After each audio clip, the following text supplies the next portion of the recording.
Hello, everybody, and welcome to another edition of the Knicks Film School pregame show. My name is Andrew Claudio, a.k.a. GMAC. It is time to preview another Knicks matchup, this time on Tuesday night in Indiana against the Pacers. The first time these two teams have played in a couple of months, and a lot has changed for both teams, not necessarily on the court, but a lot of games have gone by. And yet, these two teams sit at third and fourth in the Eastern Conference. The profile for the Indiana Pacers, for the uneducated, they are 29 and 22, 10th in offense, 9th in defense, sitting at 14th in net rating. Some of the things they do well, as we knew very well from the playoffs last year, they're 6th in pace, one of the faster teams in the NBA, 6th in true shooting, 6th in effective field goal percentage. They're very efficient as well, 6th in turnover percentage. Things they do poorly, the rebounding has been documented over the years, 27th in rebound percentage and 28th in offensive rebound percentage.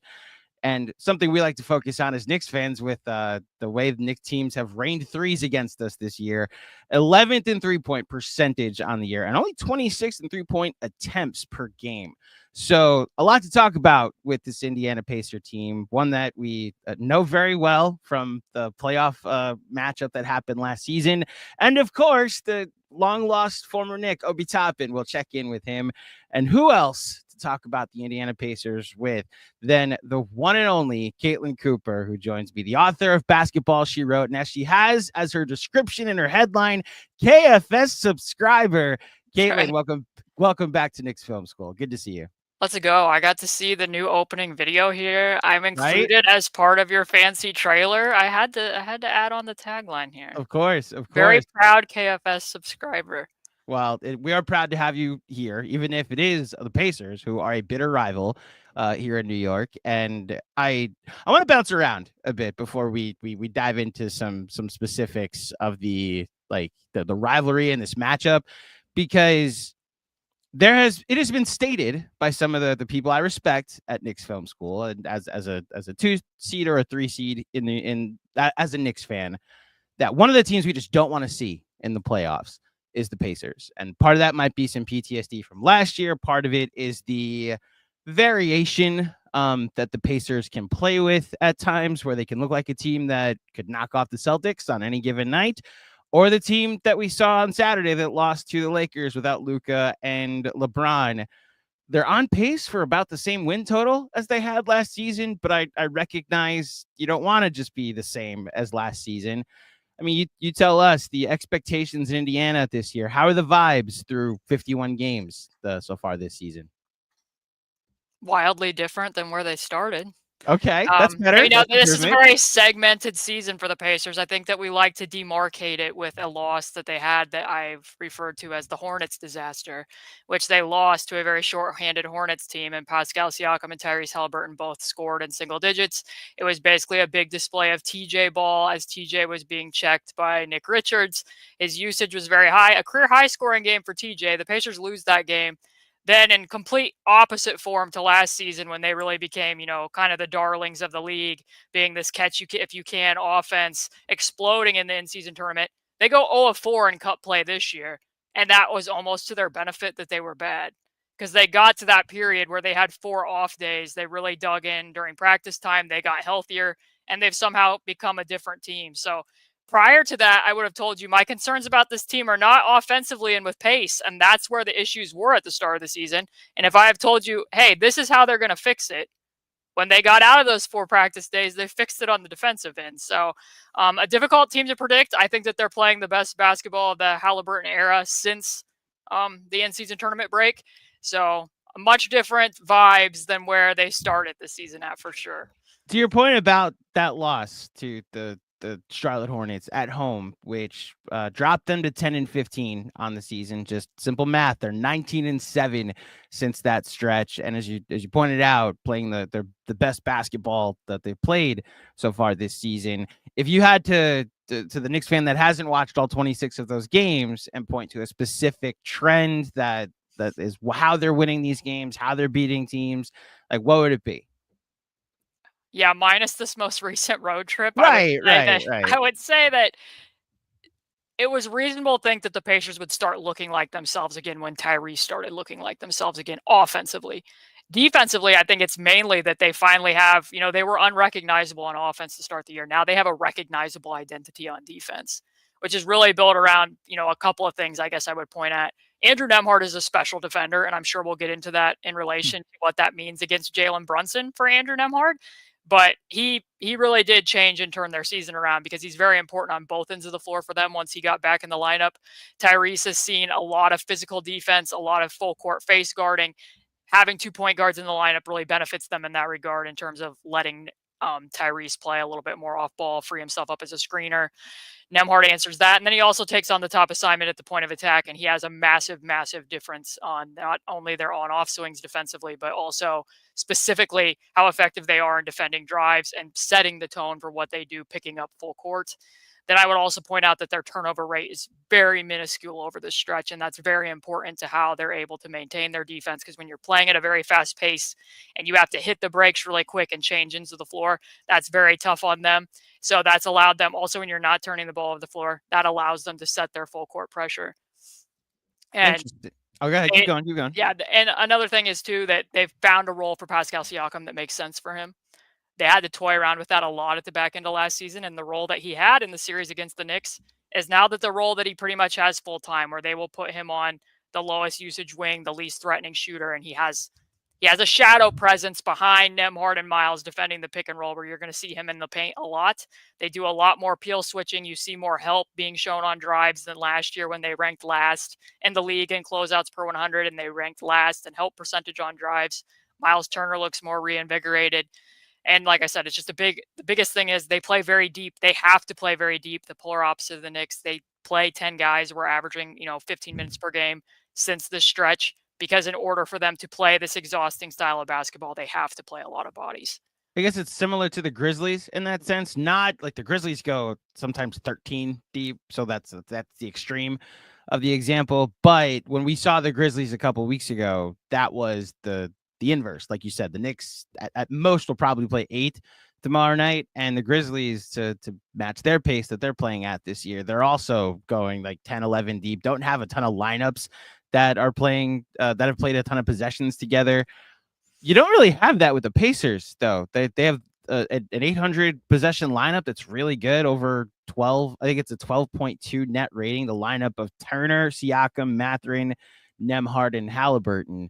So, I mean, this actually will be my first question about tomorrow night's game. Is Miles Turner playing? Because I know he missed the last game in his day-to-day right now.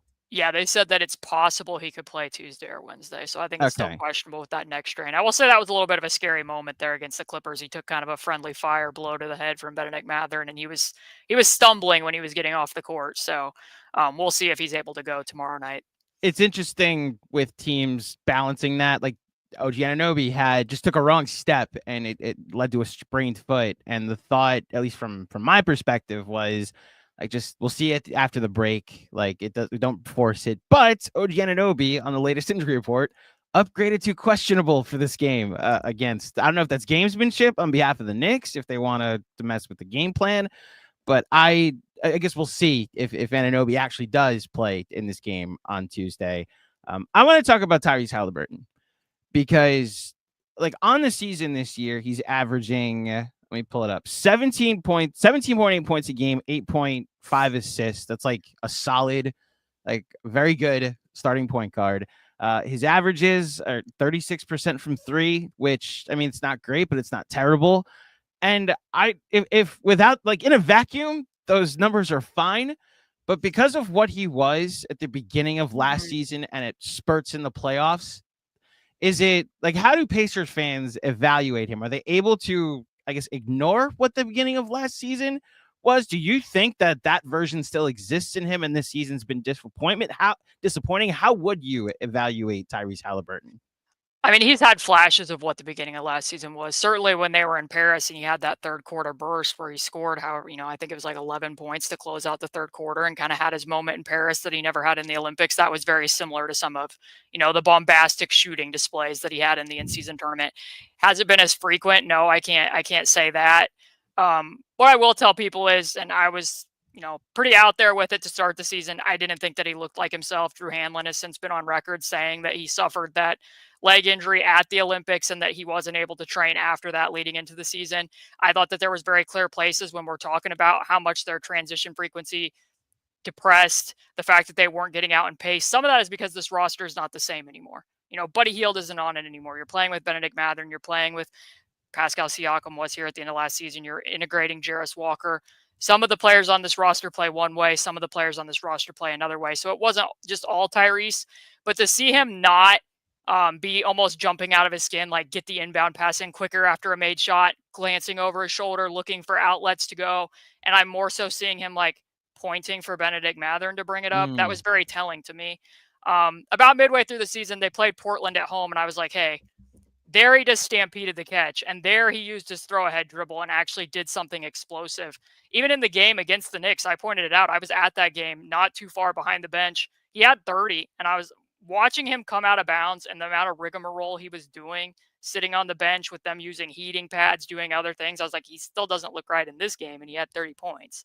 So that's not all of it. He's had to adjust to physicality from defenders, and he didn't, to be honest, he didn't handle it that well when he was being picked up full court at the beginning of the season. That is in part why Nembhard was so important when he was out, because they needed somebody else to be able to handle and bring up the ball. Some of that has improved. He's gotten better at matching physicality with physicality as a screener. And some of these games we've seen. And one thing that I will add here for Knicks fans, if you don't watch a lot with Tyrese, is sometimes I like to compare him to negative space and art, in that you're not always going to notice the impact that he's having, but he might be enhancing, the contour and the impact of the other players on the floor. So the Pacers, a lot of times, like if he is being face guarded, it can be a little bit like watching James Harden in the D'Antoni system, that like James Harden would stand at half court, because from a numbers standpoint, they liked the idea of guys going 4-on-4. The Pacers like that too, especially when they have Pascal Siakam. So there are times where it'll almost look, it's not a box and one, but it'll almost look like that. So it might look like, Tyrese is having no impact here, but even when he was struggling, that's how defenses were guarding him. So I will say that I think that Pacer fans would tell you that there are some frustrating games where it's not necessarily because of the defense and he's been a little bit too deferential. Like, they played the Oklahoma City Thunder and Lou Dort was guarding him throughout that game, but there was also like 10 minutes in that game when Lou Dort wasn't guarding him and he took 2 shots. Like that type of stuff. And there's been games where he doesn't sell the rim to the same degree as you would have seen a year ago. So I do think that there are times when the Pacers need him to be a little bit more aggressive, but I also want to temper that and say I can look at the numbers on places and tell you that like last year when people were talking about, he's getting blitzed and the ball's getting out of his hands and he needs to be better at splitting traps. Well, the Pacers were scoring at an elite level when he was passing out of blitzes. I know what the numbers are right now. Like I said, when he is the screener, even if he's not the person handling it, they're scoring very well when he's just setting a screen for other people on the team. So I think it's a delicate balance and certainly something that Tyrese has had to work through and will continue to need to work through, especially if he's in a playoff series seeing these types of exaggerated coverages. That analogy you use is outstanding, and it's honestly something I wish Tibbs would lean into sometimes. Like spacing and gravity isn't the end all be all, but like Karl-Anthony Towns has struggled since he sprained his thumb in the middle of January, but his impact as a stretch 5 is obviously going to be different than a Precious Achiuwa or an Ariel Hook-Porty or even a Jericho Sims. So him just being on the court, you don't want him to be neutralized into just being a floor spacer, but that can have an impact. It's why, like you bring up how Siakam has found a role as guarding the worst wing. Let's call him Josh Hart. Like that type of being able to Josh Hart has struggled lately from 3. In fact, since January 1st, he's shooting 24% from 3. Conversely, Deuce McBride since January 1st is shooting 27%, but will be guarded differently than a Josh Hart. So it's literally that type of how it can affect the trickle down effect of his teammates. And to your point, going 4-on-4 could look differently, which is why one of the questions I have about this game on Tuesday is which lineup Tibbs decides to go with. We went with a Precious Achiuwa starting 5, and he was, the Boston game was the culmination of it, where very early on you saw this was the incorrect decision, and he Luke Cornett was just ignoring him and had 3 blocks in the first 5 minutes, and the Celtics got out to a big lead. He went with Deuce McBride in that lineup to start the second half, and the Knicks actually cut what ended up being a blowout. It cut the lead down to 3 at one point in the third quarter. The moral victories you have when you play the Boston Celtics and eventually get run off the court, this does lead to a question about Siakam that can then lead to a conversation about the game. So I remember the last time you were here talking to you about his defense and how much of a liability he could potentially be. Let's say, hypothetically, honestly, more in my opinion, predictably, OG Anunoby doesn't play tomorrow night, but they go with the Deuce McBride starting 5. So I assume Siakam would guard Josh Hart. Deuce then probably gets the Haliburton assignment. I mean, because there's no Anunoby out there, though, does that speak to potentially a big night coming from Pascal Siakam in this game, in your opinion? Offensively? Yes. I mean, yeah, it definitely helps. I Probably, think OG is one of the best defenders in the NBA. And I think that I remember when I talked to Fred Katz on his podcast, which you were producing at the time, about the difference between Josh Hart and Isaiah Hartenstein guarding Pascal Siakam, in that Hart would defend him with an arm bar, and how much easier that was for Pascal to be able to use his spin move around that when he was getting some of those mismatches. The things about Pascal is he continues to evolve as a player. I mean, I've written about this a couple times since he was named as an all-star. It's really hard to find a matchup that's suitable for him at this point in time. Because in the past, a lot of teams, even before Siakam, but certainly now in the playoffs, there were times where Tibbs put Hartenstein on Pascal. The Bucks started that series with Brook Lopez on Pascal. It didn't last very long because Pascal's still a wizard at keeping a live dribble in the middle of the court, and the Bucks abandoned that approach in Game 3. But it was at least somewhat viable in that you could sag off. Now when teams are doing that, like the Pistons tried to do it with Duren, and they did that some out on the West Coast trip with Zubats against the Clippers as well, it's a lot more difficult because Pascal's shooting over 40% from 3, and he's shooting at a very high clip above the break as well. He's seeing fewer short closeouts. The work has become easier for him. I don't think it was ever, make or break for him to be making threes, but he was already really good at the hard stuff, and now he's getting a reprieve from the hard because of what the shooting has been. And the fact that he even made a couple shots off of movement in that win over the Clippers when he had 33 and 11. So from the overall Knicks perspective, if you remember the last game when they got into the fourth quarter, they had Cat guarding Miles Turner, and Miles hit 2 pick and pop threes. They ended up switching it. They put Cat onto Pascal Siakam. The Pacers counter for that was like, hey, we're going to run wedge rolls now. There ended up being a little bit of confusion between Bridges and Cat over whether they were switching those wedge rolls or not. And so then they ended up putting OG back onto Pascal to guard that action. They put Cat back onto Miles Turner, and the Pacers were like, well, we're still going to run the wedge roll. They put Miles Turner in the weak side corner. Bridges got blown by Tyrese. Cat had to help in the paint, and then Miles Turner hit the corner 3. And of course, it was an absurd shooting display from the Indiana Pacers, similar to Game 7 last year, where they made 8 threes just in that fourth quarter. But it's genuinely become pretty hard for teams to find, especially toggling between Miles and Pascal in terms of which front court player should guard who. That does lead to a question I have about what the Pacers do without Turner, though, because first, let me ask, I remember said shooting display, and not only, I also do remember the struggles of Mikal Bridges and Karl Anthony Towns and their communication. Spoiler alert, they still exist to an extent, but I think Bridges, some of it's gotten a little bit better. Boston game ignoring. Yes, some of the Bridges stuff has gotten better. The Bridges stuff is, as far as I'm concerned, the last month and a half has been outstanding.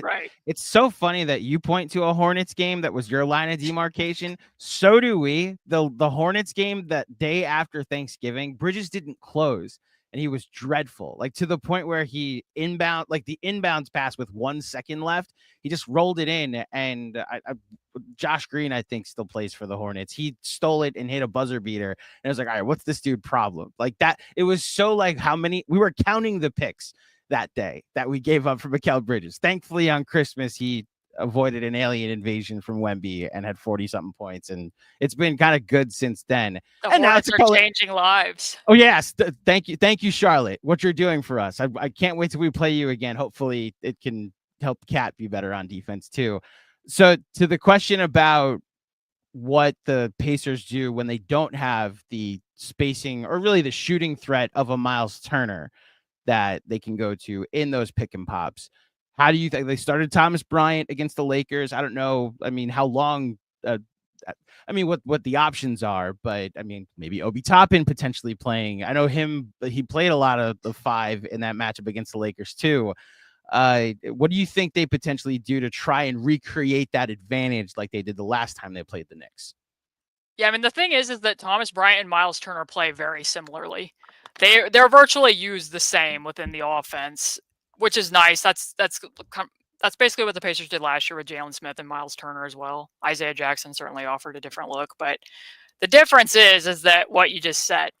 Thomas Bryant, just because he functions like Miles Turner, doesn't mean he gets guarded like Miles Turner.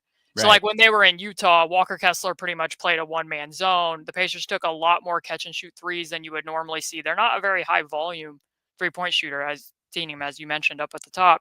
And they were constantly seeing help from Walker Kessler at the rim, and then that was leading to them having to spray the ball out in terms of a little bit different form of attack than what they normally do. So I suppose it might change how the Knicks probably go about guarding the pick and pop. You might not be as urgent veer back switching with the smaller guard as what you might be about against Miles. You probably aren't going to be like, hey, let's rotate a weak side defender and put our defense into rotation. You might just be like, if Thomas Bryant beats us making threes, then Thomas Bryant beats us making threes. That's typically what approach I see from teams. Like, you're still going to see Tyrese and Thomas Bryant run pick and pop.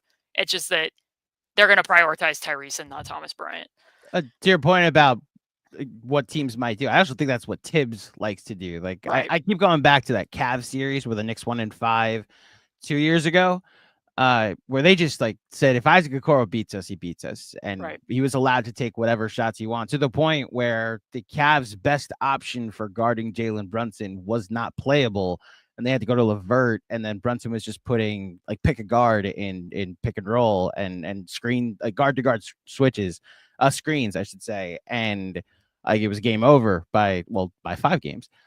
In this matchup, as we start to talk about the game. So, like, what about the Knicks potentially scares you? Like, you just hinted at the Celtics. Like, did you watch some of that game, and did you see anything that the Pacers could potentially that the Pacers can't do as well as the Celtics as far as guarding the Knicks, that the Knicks could potentially, take advantage of on the Pacers? We'll start there. What the Knicks' advantages for this matchup? I mean, I don't think I'm probably going to be informing Knicks fans of anything, but if we look at the season as a whole, I think that the teams that have been the most successful against the Knicks are typically those that are able to switch and that cross match a smaller player onto Karl Anthony Towns. The Pacers aren't going to do that. Like, I would be very surprised. Like, Thomas Bryant would be having to have a very rough game if Miles Turner doesn't play for them to go to that. Their preferred style of guarding is to keep Miles Turner on the fives this season, put Andrew Nembhard at the point of attack. If they have to late switch, they will, but it's not going to be a step out switch. It's not going to be a full switching out of the 1-5 pick and rolls. And then, like I said, they don't often put Pascal on the 5-man. They will put him on most likely Josh Hart, I would guess. Though I will say in the first game they didn't. They put Tyrese on Josh Hart, and I thought that was actually to their detriment, because Aaron Nesmith, despite the reputation he gained in the playoffs as being called a quote-unquote Brunson stopper, was never a Brunson stopper in and of himself. Mm-hmm. He was benefiting from the fact that Pascal was behind him, and that was allowing him to play closer up on the ball. When Pascal wasn't there in the first game of the season, when the Pacers got waxed, it looked a whole heck of a lot different. So, it will real quick, I'll just add, it's easy for Pascal to be behind him when Precious Achiuwa's the other option on the floor, because then you can just ignore one other player. Then Tyrese can guard Josh Hart, which is why I'm very curious. Can roam off of Precious Achiuwa. Yes, which is why I'm very curious what Tom Thibodeau decides to do for this matchup on Tuesday. But to that point, the Knicks will not see as much switch, and the Pacers most likely will not put a smaller player onto Karl Anthony Towns in the same form that, like, in games that I've watched where it's been successful with, Drew Holiday, with, a Lou Dort, with a Dylan Brooks. Probably not going to see that look. In the past, like when he still played for Minnesota, they tried Malcolm Brogdon. No. They tried Aaron Nesmith. No. Right. Like, I wouldn't be looking at those looks. So can I actually pick your brain on, like, from a Knicks perspective? Because you're right. The teams that switch and put a guard or just a big wing onto Cat have been able to neutralize what's still a top 3 offense in the sport. How would you counter the switching? Like, what would you do from a Knicks perspective to try and, recreate some of that proficiency that they've been able to have on offense against like weaker defensive strategies? I think that the funny thing is that sometimes we in media are a little bit behind what the actual NBA trends are. I remember Okay. I did a podcast with Samson Folk like a year or maybe even 2 years ago now, where we were talking about roaming bigs and how many more teams were assigning bigs to like around Robert Williams and Jaren Jackson Jr. kind of doing this, and how many more teams would try to replicate this. And that kind of is the style of defense that works against Karl-Anthony Towns. But with time, like the Pacers were trying that in some games and they don't do it anymore because more and more teams just have too many guys who are good at being screeners, who, especially at the guard position, who are still good at getting downhill. You can attack it in different ways. So I think that if I was Tom Thibodeau, and I know that they already do some of this, I would just lean into using Josh Hart as the screener more often if they were going to be having him out there, so that I could still be getting the 5-man into space. Like, I think where you make the mistake, where most teams make this mistake, and this even happened for the Pacers for a brief spurt in the series against the Bucks. The Bucks started putting Brook Lopez onto Aaron Nesmith.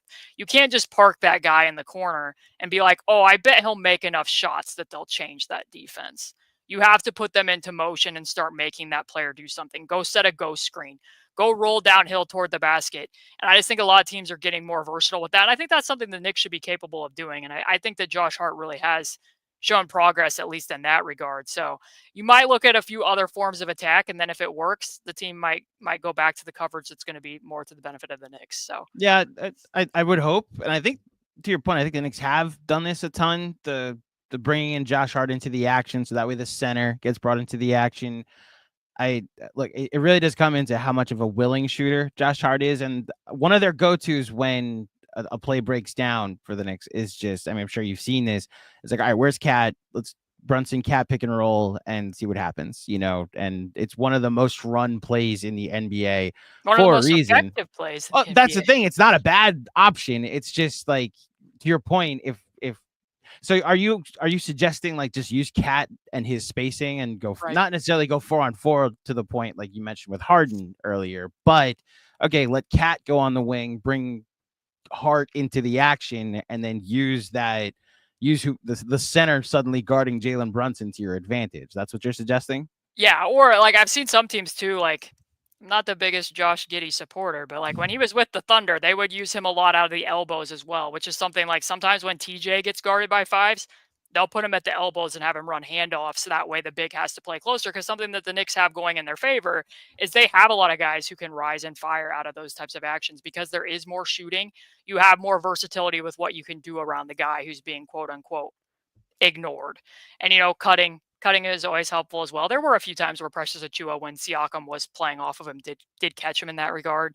Just a corner to corner wing exchange can put pressure on who the tagger is actually supposed to be around those types of actions. Those are just very simple things. Sometimes you can even use like scissors. You can put Josh Hart up at the top and run some split action across the top of him so that the guy center has to play him a little bit closer. So Karl-Anthony Towns is just such a unique shooter. Like bigs aren't supposed to be able to fly off of pin downs and hit a three. So the Yeah. fact that he can do stuff off of movement gives you a little bit more versatility. Right. We'll see what happens in this matchup. One more before we get to some questions from our chat, and this is a call to the chat to get your last questions in before we go to the chat for questions. I gotta check in with Obi Toppin because this is what we do anytime the Knicks play a former Knick, and I know he's not.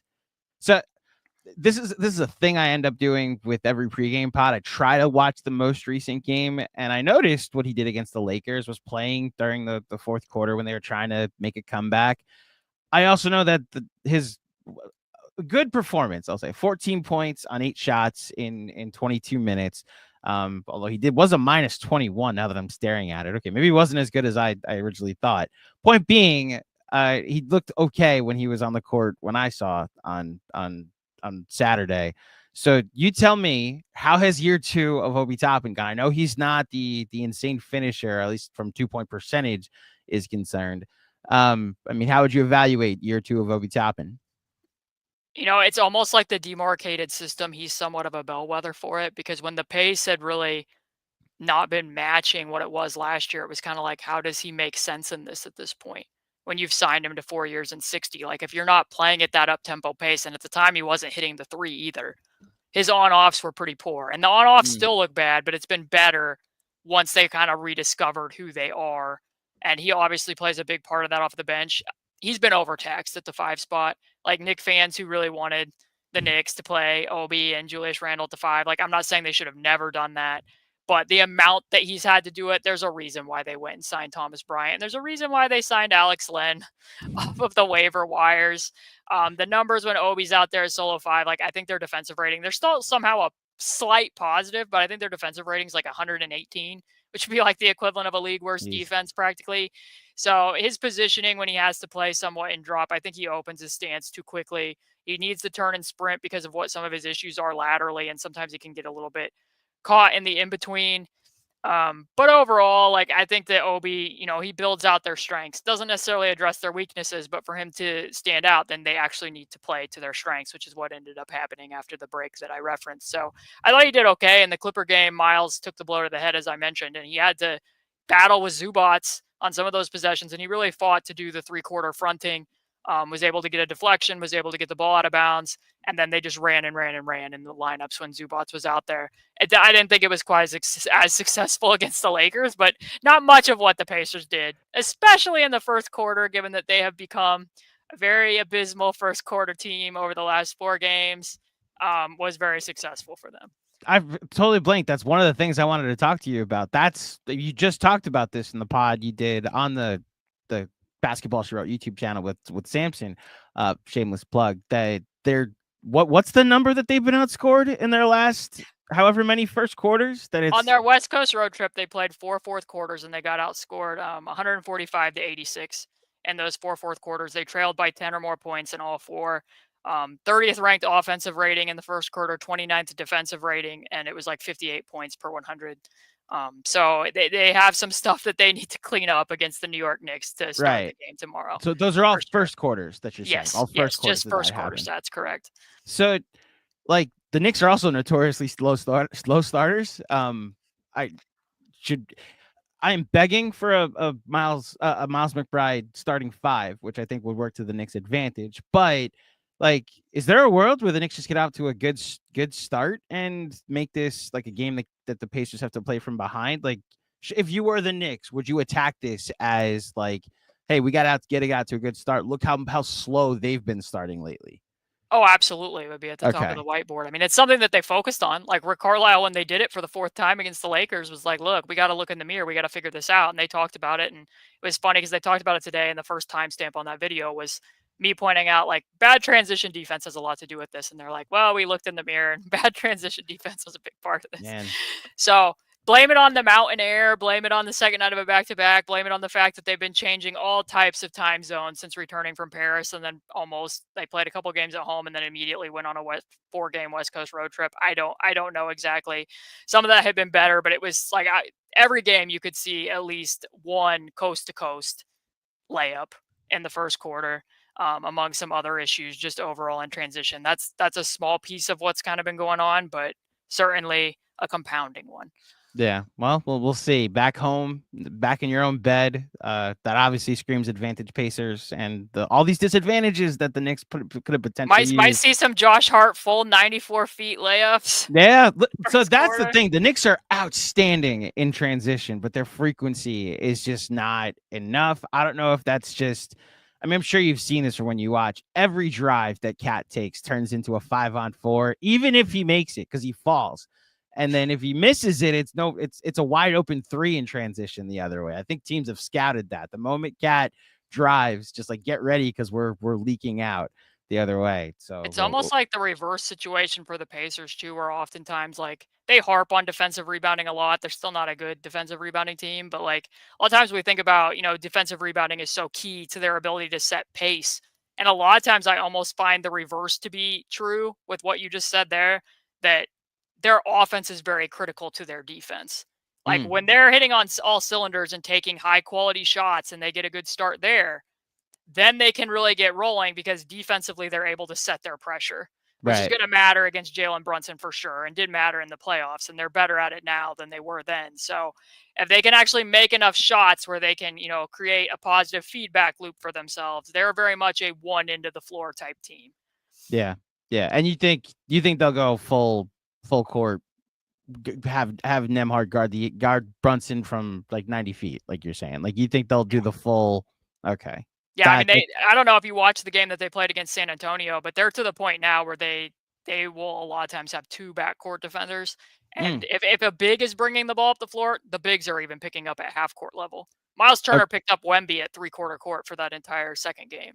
So Okay. They're very committed to the pressure defense system.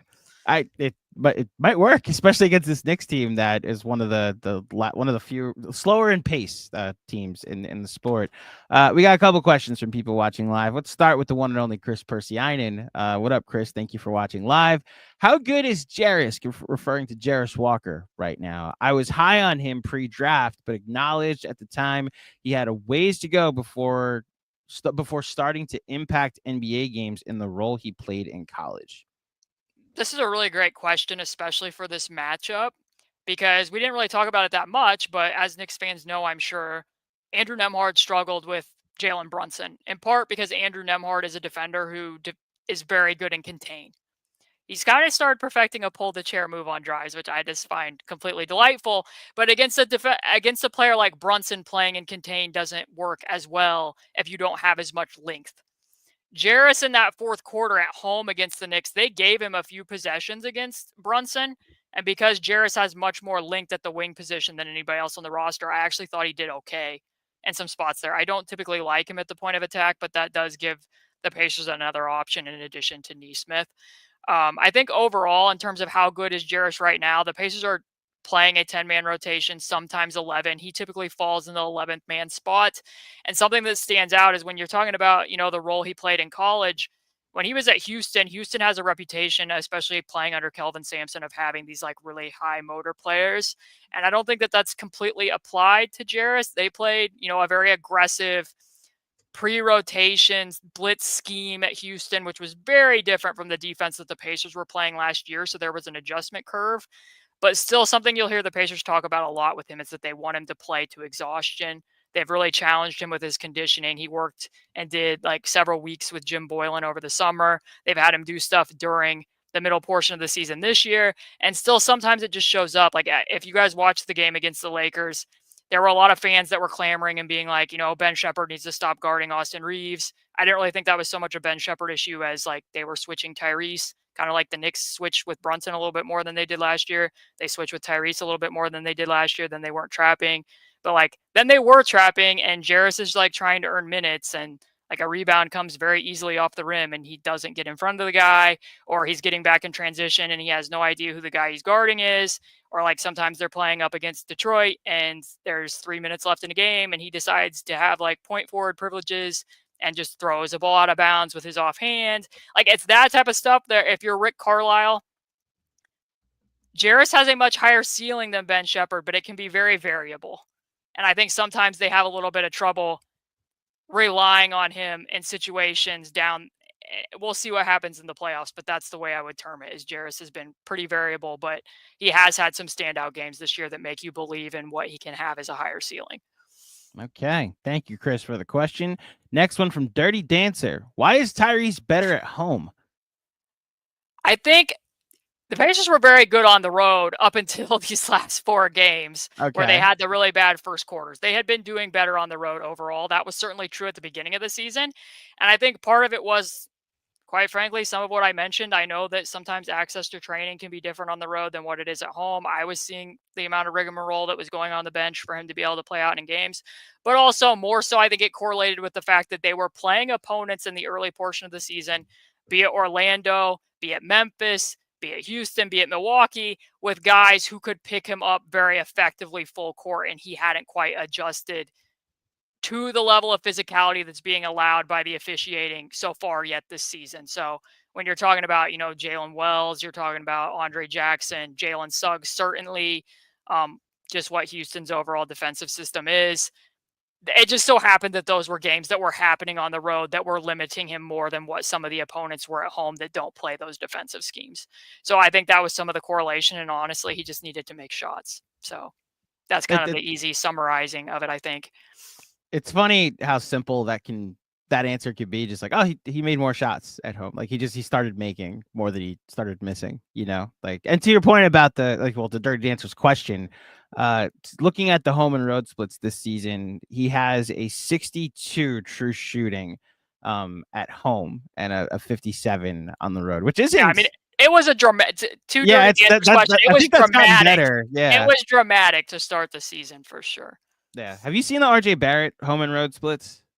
Yes, and I think that wrote an article about it, and some other people talked to him about it up there in terms of what was limiting and causing some of that. But yeah, it was dramatic too. That's the example I go to for like, why is he so much better at home? And maybe that's just like Canadian pride at a certain point. I was actually did a show. I did the Raptors show with Blake Murphy and Matt Bonner ahead of when the Pacers played. And I just directly asked Matt, I was like, hey, what might cause some of this? And he's like, if you're an extremely type A personality in terms of your access to the gym, when you go through your routine, it can be very different on the road than what it is at home. Gotcha. This is a fun one. So Ben Kim Gervey, where do you rank Haliburton as a point guard? Who are you immediately above and below him? We're in sports talk radio mode right now. I have no idea. I would have to give so much more thought to this.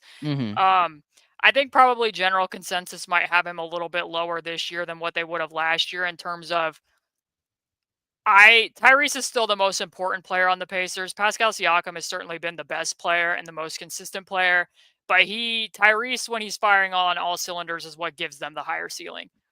When he's playing at the lower level, we saw what was happening at the beginning of the year. Pacers need him to be their best player and to be operating like their best player. I think probably where some of the drop in ranking might go is that you might not believe in the floor as much with him as what you would have a year ago based on some of the stuff that we've seen.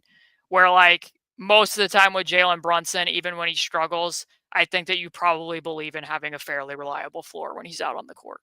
I think that's probably the bigger difference there. I'll attest to that. Indeed, the floor in Jalen Brunson. Two more before I let you get out of here. Kyle Taylor asks, where are you with TJ McConnell right now? Rough start to the season, more teams going zone and putting fives on him, but a better 2025. How do you view his impact, including the potential to devolve into TJ ball? Yeah, there's sometimes where it is too much TJ ball. Okay. Like, and then not when TJ ball is working, TJ ball is very good. But when TJ ball has started to lose some of his legs on his shot, which I think he just went through a period where, quite frankly, like when Andrew Nembhard was out and Tyrese was struggling at times, TJ was having to take on more of the load. And then they were playing lineups like with Obi at the 5. In order to play Obi at the 5, they were playing 4-4s at once. Like they were playing Johnny Furphy and Jarace Walker and Pascal and Obi all at the same time. That's pretty much relying on TJ to create and stir the drink completely. His usage was higher to start the season. I think that there was just a period where he started to run out of gas. Like I even noticed over in Paris a few times that very clear spots where he would have gone to his baseline crossover. He didn't even attempt to have that same degree of zip to do it. So if he doesn't have the same legs on the non-paint restricted area pull-up, and the only thing that has happened is TJ going under the basket and gnashing once or twice, and no one else has touched the ball, there can be a tipping point to TJ ball. So I think that there have been some games where it's caused me to reevaluate it a little bit, but I just think overall the Pacers are better when they have multiple ball handlers on the floor, in part because Tyrese does so much to dictate pace. This is why teams are guarding them that way. And because they are being guarded that way, you can look at the statistics. When any two of TJ, Andrew, and Tyrese are on the floor, the Pacers are a better basketball team. So TJ caused the Knicks a lot of problems. Hopefully TJ can get back on track in tomorrow night's game at home. Yeah, I hope not, but yes, I understand the perspectives that are competing here. One quick comment, because I want to make sure Ben Kim Garvey gets his he agrees with you that he's been calling for the Josh Hart drag screen pre Brunson Cat pick and roll, because Hart can then relocate to the corner where he shoots 40%. Good job, BKG. Okay, so I'm going to introduce you to someone for our last question. His name is Kevin Danishevsky. He is the king of the hypothetical trade. will always know. Well, his bigger curiosity is about the offseason more than anything ever. And two things have happened in the last calendar year that now have forced me to never call him crazy with a trade idea again. The first thing is that for months, maybe even years, he said the Knicks should trade for Mikal Bridges. And I was like, the Knicks and Nets are never making a trade, man. Come on, you're crazy. And then while I was on Zoom with him for one of our town halls, the Knicks traded for Mikal Bridges. Then he, like, after his masterpiece was created, he was like, all right, well, now they should trade for Cat. And then 2 months later, they traded for a Cat. So I can't call him crazy ever again. Did he also predict the Luka trade? So that's what I was going to say. Then Luka got traded, and now no trade idea is crazy. My dad, I was watching the Super Bowl with him yesterday, and he was like, the Jets should trade for this quarterback. I was like, you know what? No idea is crazy, Dad. You're right, because Luka Dončić got traded. Remember when we predicted the quickly? That's true. So I don't know if people remember this, but Caitlin and I did a pod because the Knicks were about to play the Pacers that Saturday, and we did a pregame pod, and we talked about the availability of Anunoby and how both our teams were after him. And I said it would probably be something like an RJ or quickly package, and you talked about basically the package that they sent to Toronto for Siakam. And most of the conversation then continued off air. And before I knew it, Emmanuel Quickly and RJ Barrett were traded for OG Anunoby like 12 hours later. And then the Pacers played the Knicks. It was hilarious. Like that night with what was left. I was like, the Knicks are going to get him. Like, I remember we were both like, I was like, the Knicks will get OG Anunoby. I'm pretty confident. Yeah. Yeah, so shout out to us. That was we predicted the future, not Kevin Danishevsky, who is next with a super chat. What's your ideal Indiana offseason within reason? And again, this is Kevin, so you don't need to apply reason to this. Just whatever your craziest, which is it's not crazy because Luka got traded. So go ahead. I mean, I think this goes. You had a question on the outline that we didn't touch on, but when you were like, "What is a disappointing end to this Pacer season, or what would that look like?" I think like. It kind of looks like the Pacers are probably going to be the 4th seed. I think it would take a lot for them to catch up with the Knicks. Certainly winning a head-to-head game would be helpful. But if they can maintain the level that they're playing at and they're a 4th seed, it's entirely possible they're playing the Milwaukee Bucks in the first round again. Mm-hmm. So a disappointing end to the season would be if the Pacers lost to the Milwaukee Bucks and then I was serenaded by, flukers for the entire summer. Okay, the little Midwest rivalry. Right. So then, I think you'd have to reevaluate some things. In some regard, this is kind of unfair to the Pacers because of what their playoff run was last year and what the circumstances of it was. Meeting those expectations is going to be difficult for them, even though I think right now they are a better basketball team than they were at that point in time. So if they were to come up and lose in the first round or be disappointing in a second round series potentially, then you are looking at what you're investing into the roster. I mean, obviously the Pacers re-signed pretty much all of their main guys other than Miles Turner to this point. So I guess I would need to see what Miles Turner looks like because quite frankly, I was a little bit lower on him after the loss to Boston than what I was entering into the playoffs. So I kind of want to see that again in terms of what they want to do there. Right now, I think he's been playing tremendously over about the last month and a half. And I think he's looked really good with Pascal Siakam despite some of the rebounding issues. So if he keeps playing like that, I think an ideal Indiana offseason would be that they clear out other money in order to re-sign Miles and keep him as part of that core. And then in order to do that, it would probably look like you're moving Obi Toppin potentially off of that contract. So you're probably hoping that Obi continues to play the more positive Obi role that he had so that you're not having to potentially attach something to him to move off of that contract in the summer. And then, probably I look at it too. Another big thing that I'm going to be watching for the Pacers is that small forward position. The lineup currently, the starting lineup with Bennedict Mathurin has performed pretty well up until this point of these 4 games on the West Coast road trip. A lot of times, though, you will see them closing games with Aaron Nesmith. What does that look like in the playoffs? Which one of the two of them is more effective in a playoff series? Is the answer perhaps neither?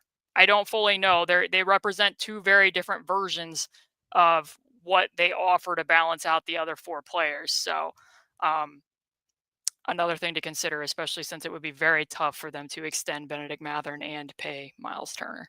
Right. That the question that I didn't get to, the what does a disappointing end to the Pacer season look like? I'll add a follow-up because you mentioned that they right now would be slated to play the Bucks in the first round. And I know that's like a bitter rivalry that the Pacers obviously got the better hand on last year. Does opponent matter? And what I mean by that, like if the Knicks lose to the Celtics in the second round this year, I don't like Knicks fans will be disappointed no matter how this season ends if it's not a championship, but you could stomach it more if you lose to the defending champs on their way to potentially another championship. If the Knicks lose in the second round to the Pacers again, or if they lose in the first round to the Heat or the Pistons or whomever, that obviously is a disappointment, but opponent, could potentially dictate how, or honestly, if they lose in the second round to the Cavs, say the Knicks drop to 4 and then lose to the Cavs, that I think would honestly disappoint Knicks fans more. Does opponent matter for Pacers fans or really just Pacers fans with how this season could potentially end? It's funny because everybody in Boston, Joe Mazzulla, the players, all said that the Pacers caused them more problems than any other team that they played in the run-up to that. Mm-hmm. I actually liked that matchup for certain reasons, despite the fact that I still don't think that they have a clear-cut answer for defending bigger wings. So they matched the variance game, though. Like, sorry to interrupt, but like the Pacers are fine. Like, all right, we'll shoot 53s too, right? They're a lower volume catch and shoot 3-point team this year. This year, yes, but last year, that's how they were up with seconds left in game 1 and had, I don't have to tell you this, I know, but like fourth quarter leads in game 3 and game 4, Yeah, I mean, I think that if they played Boston and they lost again, I think that expectations would be realistic there, especially if Boston went back to the NBA Finals, that I think that people would probably be pretty even-tempered about that. If they lost to the Milwaukee Bucks in the first round, given that the Bucks haven't, they look like they're starting to age out a little bit. I think if the Pacers are playing to the level that they are currently and the defense improvements, they've had some slippage in February by comparison to what they did mid-December to the end of January. If they manage to maintain that, they should be able to beat the Milwaukee Bucks in a series. I think personally. So I think that that's a fair expectation. The Knicks one is very interesting because I just want to see both of these teams healthy and actually play against each other. Because I went into that series, because I recorded the preview with Benji. Like, I wasn't confident in the Pacers' ability to win that series if the Knicks were healthy. But that Knicks team played a very different style of basketball than this current Knicks team, and that was what in part gave me pause. Because to me, the Knicks played more differently than any team that the Pacers were going to play with what the former iteration of the roster was. I still think it's a tough matchup because, I mean, we didn't really talk about it, but like the Pacers have the advantage of, in terms of like, you can't run, but you can't hide. Like the Pacers have the hiding spot advantage here. Right. But the Knicks have the advantage of, do the Pacers have clear-cut answers for who defends our two principal players? That remains to be seen. They don't have a smaller guard to guard Cat. They don't have a lengthier wing to necessarily guard Jalen Brunson, and it becomes very hard to trap Jalen Brunson when you're not a good rebounding team. So would I say right now that I would necessarily guaranteed pick the Pacers to win that series? I think it could be a very fun and competitive series. If they lost to them in the second round, I think that Pacer fans would probably be very disappointed, but I would probably have a little bit more of a realistic look at it. Yeah. Yeah, I think the only realistic way these two teams face each other before the conference finals, if the Knicks are the 3, the Pacers would have to fall to 6, So at the very least, I'm going to avoid that fluke talk. Yeah. Most likely. Yeah, probably. Yeah, we'll see. So that the fluke was real quick. What's a fluke? The Pacers all summer were everything that they did in the playoffs was a fluke. Flukers. Okay, so I didn't know if that was like a term in the Midwest that I don't know because I'm a ignorant Northeasterner, like from I know a Yankee is a New Yorker, but I didn't. Or I guess just all summer there was a lot of fluke talk. I'm like, I'm not denying that they had a favorable and that they were opportunistic with what the 2 rounds were, but what do you want me to do when I'm evaluating this? Right. They won 2 rounds. I didn't know if this was like Boston. An Indiana, Milwaukee, like Wisconsin, Indiana thing that I was like how we on. Like what do you call the sandwich with melted cheese in the middle and bread? Is that a hoagie? No. Would you call it a grilled cheese? Oh, a grilled cheese. I didn't know if that was. We would call it a cheese toasty. No, that's a Midwest thing. Like we would call it a cheese toasty. What do you call soda? Pop. You call it pop. Okay, that's the big one. I'm Midwestern here. That's where I'm we go. living in Queens at the moment, so it very much shows the differences. Okay, I think this went officially off the rails at the end, but I'll try to steer us back on. Thank you so much, Caitlin Cooper, for joining me for another edition of the Knicks Film School pregame show. I didn't get to the Luka conversation because we should have had the Luka conversation. Well, so if you have like 2 minutes, like, what the hell? Like, Luka got traded last Saturday. What are your thoughts on Luka Dončić getting traded? In 2 minutes, the clip of Jonathan freezing in time while looking at his phone while Benji yells WTH was one of the best things I've seen. For me personally, I turned the notifications off on my phone that night and went to bed. So I didn't see any of it until I woke up at like 8:30 in the morning on Sunday. Mm-hmm. And I hadn't even been on Twitter. I was on. I looked at my email and saw 2 emails for things I subscribed to saying Luka Dončić trade. And let me tell you, I did not think that Luka Dončić was traded. Like, I just thought that the Mavericks had traded for somebody else to pair with Luka. Right. And then I opened the emails and I was like, what? Yeah. Blew my mind.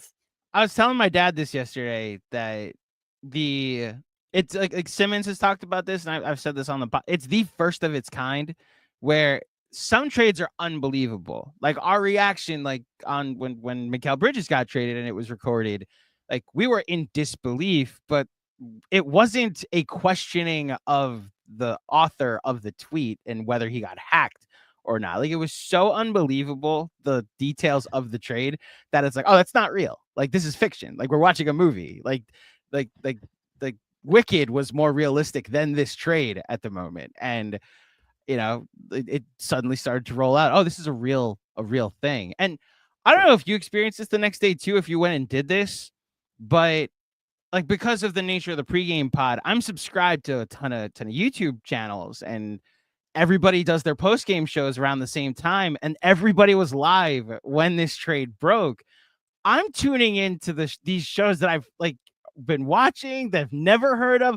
I just want to see everybody's live reaction to this trade, Ryan just Blackburn to see, like, what were Matt you doing Moore. when this happened? Yes. That was hilarious. Locked On Nuggets was a good one too, because Ryan being like, "That's the one thing I don't need is Luka on the Nuggets or AD or whatever it was," and it was like, "Oh my gosh, yes, the Lakers got Luka." Like, the slow reality that it happened. My one Luka take and stat that I will share with everyone is I looked it up after the fact. Luka in the 2024 playoffs had the worst blow-by rate that he gave up defending drives of anybody in the tracking era at 57.2%. The only person that was like the second worst was also Luka in the 2022 playoffs at 53.2%. And here's why I bring this up. Mm-hmm. The worst player in a playoff series or in the playoffs defending drives, they went to Game 5 of the NBA Finals with the worst player defending drives, and who consistently elevates and steps up to the moment, I feel, most of the time in the playoffs. And you decided, this player in his prime, that you were going to move him because you want to shift to a defensive identity. And I don't want to belittle Anthony Davis. I watched Team USA. There were games where he was like, no disrespect to the other players on that roster, where he was the most impactful player. Like, watching him defend is like watching an octopus that can regenerate tentacles. Like, very, very impactful defender. And yet, the day when that trade was made, the Lakers ranked 20th in defensive rating. So if he himself was that singular, those 2 stats are pretty telling to me. That's all I'll say. Have you had people in your life that are like casual basketball fans ask you why this happened? Like, have you been, so you've been tasked with making sense of this? I'm sorry to keep bringing up this convo with my parents yesterday, but like, I basically had to explain it. Like, I've got water bottles all around me right now. Like, I'm trying to be as hydrated as possible because you're supposed to. And if one day I was like, you know what, instead of water, I'm going to drink tequila instead, as often as I drink water. And with the logic of, oh, it's just as healthy. Obviously it's not, but if that's my logic, then yeah, of course, that's why he's drinking tequila as much as water. That's Nico Harrison. His head, he's like, oh yeah, AD is the upgrade we need. Of course, if you're looking at it through his perspective, of course, that logic makes sense to you. But to the rest of us that see you drinking tequila every day, it doesn't make sense. Like, how have you tried to make sense of it to people? No, I mean, it made me feel like I was a stranger in my own life when I woke Yeah. up and saw those emails. Like, all of my relatives had aged dramatically. Like, I'm pretty sure the Statue of Liberty was covered with sand. Like, nothing was the same anymore. But I mean, it was funny in terms of explaining it to other people because I tweeted a couple of those jokes after I had seen it just to process it myself. My sister stayed home that Sunday morning. She normally would be at church and she didn't go to church because she was sick, kind of like me. And she called me and was like, in her muffled voice, like, Caitlin, why did the Mavericks trade Luka? Yep. She doesn't even really watch the NBA other than helping me to make graphics for the stuff that I watch. And she was that perplexed by it that in her ill-stricken state, she called me on the phone from her bed on FaceTime and was like, I don't understand. Why did the Mavericks trade Luka? Yeah. Oh, by the way, Dirty Dancer nailed it, by the way. We'll wrap up with this. I hate conspiracies except for this. Every single conspiracy theory that's come out of this is great. That this is a plot by the Adelsons to move the Mavericks to Vegas, that this is Nico and Rob Pelinka doing right by Kobe by getting Luka to the Lakers, that this is like Isn't it your greatest hope to befriend somebody from Nike so that you can fail upwards? Why That's not? what I'm really hoping for. That I Can't can wait. have such a close friend at Nike that can do me a solid like this one day. Bingo. That's the goal. Someone at Nike, hit up Caitlin Cooper. Subscribe to the Basketball She Wrote YouTube channel and to the Patreon, so that way she could end up failing upwards in that sense. Although, just personally, I think you're doing just fine. So I don't know if failing would necessarily be the right word there. The other Caitlin. conspiracy theory is that there's going to be like a rival Saudi league that was trying to sign Luka. Did you see that one? I didn't see that one. They had offered him like $100 million a year annually, and that the NBA was afraid that he was going to leave and go play in a different league, so they helped to get him traded to the Lakers. So I did see that it's the NBA and the ratings conversation that's happened all year that forced this trade to the Lakers. The ball don't stop conspiracy theory that the Adelsons, because billionaires have this info, know that like the planets are like it's a wrap for the planet this summer. And so they know this is the last NBA season, and they had the info that Luka's tore his Achilles. And so they know that he's not coming back till next year, and they won't be in next year. So we might as well trade for AD now. Like that was the far big brain one. It's gonna be a tough pill to swallow when Luka plays against the Jazz tonight. Right. Like when he's back and AD is out for the next 3 weeks because it's the same, conspiracy theory. Conspiracy theories aside, I had a fun time talking to Caitlin Cooper here on the Knicks Film School pregame show. And it's always fun when the Knicks play the Pacers nowadays because we get to link up, even though I very much hope your team loses by a lot of points in this matchup on Tuesday night. Anything you want to plug before you get out of here? Same. I also hope that your team loses by a lot of points tomorrow night as well, even though I do overall enjoy the Knicks as long as they're not playing the Pacers. Yeah, I will plug something. I'll just say that what I have written under my name there is the truth. I do subscribe to Knicks Film School on YouTube and on the Patreon, and I think it's pretty awesome that Benji's doing all of his work written on the Patreon now. I enjoy getting that in my email inbox now. DJ is also very good at what he does. I'm pretty big at supporting independent writers who are trying to do this their own way. That's what I'm attempting to do. So if you don't already and you're listening to this for free, that's awesome and that's helpful to them. But I would highly, highly recommend that you give consideration to subscribing and getting the written work to you as well. We have a ton of stuff going on at the Patreon, whether you're in the Mellow tier or the Brunson tier or the Monroe tier. The Town Hall that I referenced earlier is for all Monroe tier subscribers. If you are listening to this for free right now and it's been interrupted by dirty ads, you can listen to an ad-free version of the Knicks Film School podcast by signing up for the Patreon. So that's available to you. Thank you for the plug, Caitlin. And I will just one more time shout out the Basketball She Wrote newsletter, Patreon, YouTube channel, all of the above. Cup of coffee is all you're sacrificing to sign up for a ton of great content per month. So thank you, Caitlin, as always, for joining us. No problem. Thanks for having me. Absolutely. Thank you, everybody, for tuning in to another edition of the Knicks Film School pregame show. We do this before every game, except we won't be doing it for Wednesday's game. This will be the last one before the All-Star break. I will see you on the other side of the All-Star break. If you dig the show, head over to iTunes, drop a 5-star rating and a review. As I mentioned, I'll be back the Thursday after the All-Star break when the Knicks take on the Chicago Bulls. But until next time, thank you for listening. Thank you for watching. Enjoy the game tomorrow, and I will speak with you soon. Peace.